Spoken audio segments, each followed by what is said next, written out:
How to get an order of protection in Florida, step-by-step legal guide explained.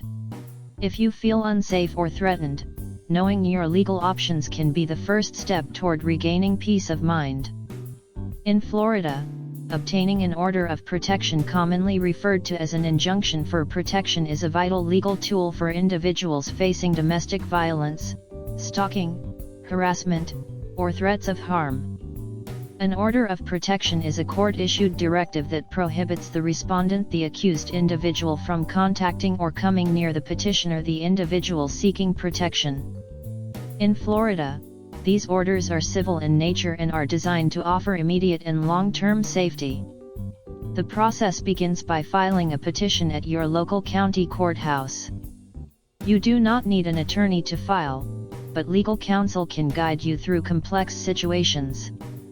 The petition must clearly describe the relationship between you and the respondent and detail the incidents of violence or threats that justify your request for protection. This is where honesty, clarity, and specificity are critical. Florida recognizes several types of protective orders: for domestic violence, repeat violence, dating violence, sexual violence, and stalking. The petition must match the nature of the threat.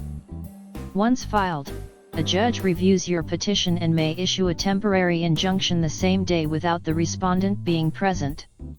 This temporary order is valid for up to 15 days and grants immediate protection.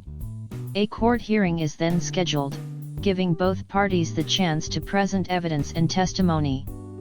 If the judge finds sufficient grounds, a final order of protection is issued, which can last for a specified duration or indefinitely, depending on the circumstances.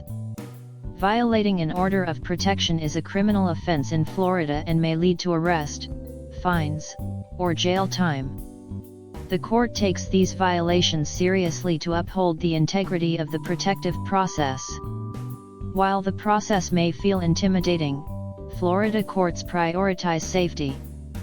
Courthouse staff can assist with paperwork, and victim advocates are often available to offer emotional and logistical support. If you or someone you know is in danger, acting promptly can make all the difference.